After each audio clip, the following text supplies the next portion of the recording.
gentlemen, welcome to the opening night of the 2010 Melbourne International Comedy Festival. A chance for the people of this great city to stagger home with their ribs aching from something other than a stabbing. Yeah, it's that special time when Melbourne cracks up more than Whitney Houston. It's a time when an Englishman, an Irishman and a Scotsman walk into a bar and one of them gets stabbed instead of an Indian.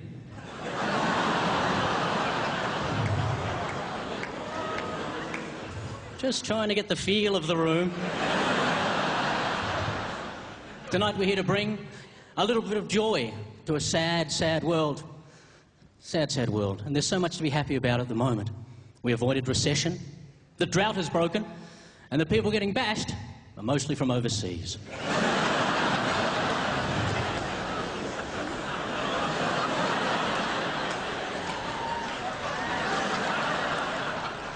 Our first star arrived tonight as a Sri Lankan boat person. But after bribing the immigration department and tricking a woman into marriage, he's never looked back.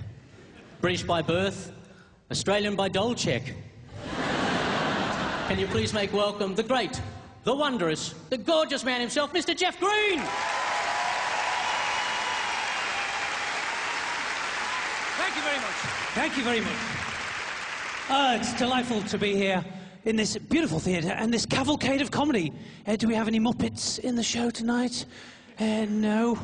But it's nice to be. Not easy going on first, unless it's an orgy, of course. In which case, you want to be straight in there, don't you, really? But it's nice to be back in Melbourne. But the longer I'm here, I sort of feel new things reveal themselves about Australia that I love. I love the history of Australia. I wish I'd gone to school here, because basically, half an hour, job done. Isn't it, really? No wonder you're good at cricket. I had millennia to wade through in my country. You guys, 20 minutes and a trip around a museum to see a Hills hoist and a dingo with a nappy in its mouth. Sorted. You jammy bastards. Because people always try and compare England to Australia. I think, well, we can't. I mean, you live on a continent. We live on 5 acres off the coast of France. We can't compare. You've got a 90-mile beach here. We haven't got one of them. We'd have nowhere to put it. Where would we put a 90-mile beach? Like in America, they've got a hurricane alley. We haven't got a hurricane alley in Britain. Most we could manage, Gusty Lane. Yeah. I went down Gusty Lane. My hat blew off. I was terrified. I was driving home. I had to put my windscreen wipers on too. I thought I was going to die. See, Britain is little and cosy, right? Once you get your head around that, it's all right. We have windy roads in Britain to make the country feel bigger. Did you know that? Oh, we're so lucky to live in such a large country. And we share the Queen. I mean, I love the Queen. When I lick a stamp, I take me time. That's how much I love the Queen, folks. Oh, yes. I'll go round the ears first. She loves that. Yeah, you ever get a letter from me? The Queen's got a big fruity smile on her face. A little faraway look in her eye. Philip doesn't do that anymore. No, he doesn't, Your Majesty, but I will.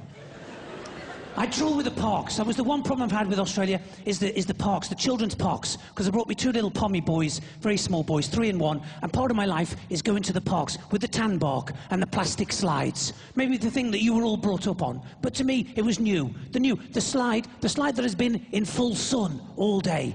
Yes. So you know, right? But old Pommy Green, I had no idea. I went, oh, the slide's free. Of course it's free. You could fry a fucking egg on that slide. Of course you can. I put my boys on, they've not moved. Why not? Because they've welded themselves to the slide. Oh my God. Now I've got to scrape him off the slide.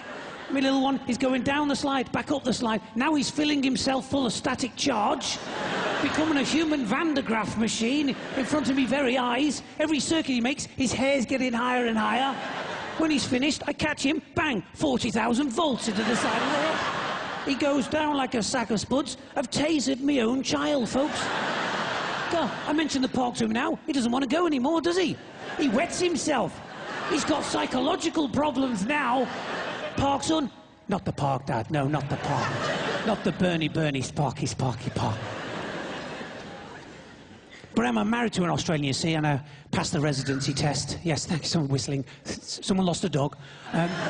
Yeah, you have to pass the test to be a resident. It's a weird thing. I got interviewed by this woman. I say woman, goblin.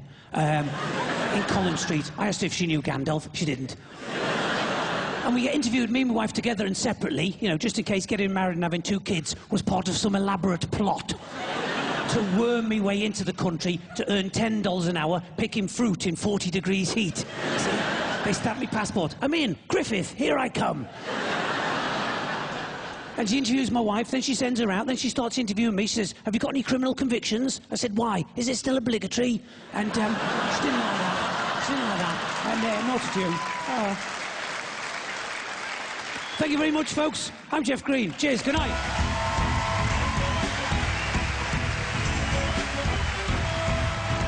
You know, you want him, you love him, you desire him.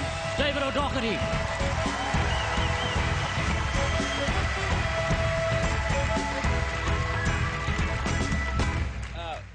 Shit, someone forgot to plug this in. There's about 4,000 plugs here that I could go into, you guys. Hey, everyone. TV, huh? I don't know where it goes. That's all right. Okay, I'll introduce myself and come back on. I'm going to give myself a bigger introduction than that, though. Ladies and gentlemen, prepare to welcome to the stage the 1990 East Leinster Under-14s triple jump bronze medalist. That is fucking true, yeah?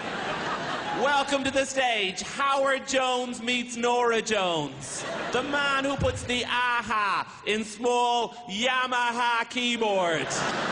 Ladies and gentlemen, take your tops off, set them on fire, and put them back on. It's David O'Freakin-Doherty.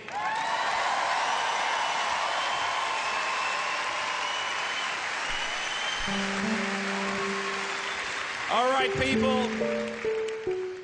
Let's do it. Can you guys make the lights slightly, I don't know, more like mystical? You know? Kind of like if I wasn't David O'Doherty, if I was Enya. Yeah, that's it.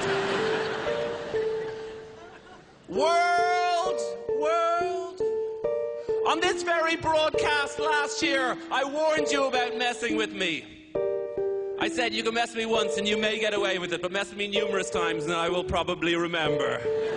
But you haven't stopped messing with me. You think I'm going to forget? Well, then you're wrong. Because I'm back to lampoon you again through a comedy song. I'm talking about my beefs 2010. Things I've encountered again and again. My beefs 2010. Excuse me while I unleash people with iPhones. Stop trying to show me what your iPhone can do. I couldn't give a shit. They've been out for years. Yeah, get back to me. We can do something really impressive, like toast a sandwich or give you a spray tan.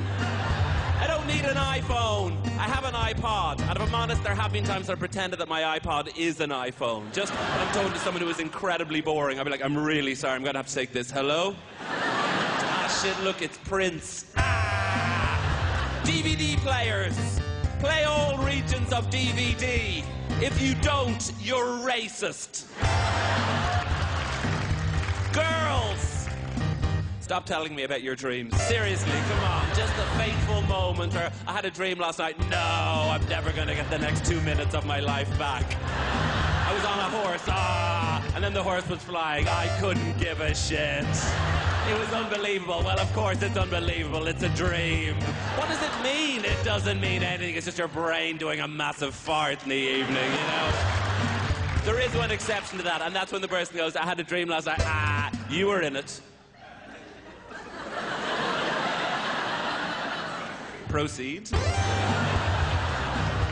Finally, people who constantly update what it is they're doing on the internet in the form of status updates. From where I'm sitting, it seems like there's 2 main schools of status update. The first, and most common, make your life sound as awesome as possible. And that'll be like this, just had a picnic up a hill. What a perfect day. No! I know what you're like. You're bipolar. You cry for half an hour every morning. But even more pointless than that is the other one. About to make a sandwich. No way! You're about to undertake the mighty sandwich. This shit could go anyway. Someone contact NASA. You might create a new element. Clear a space on the periodic table for sandwichium. Sort it out, world. If you don't, then you risk being part of my beef 2010.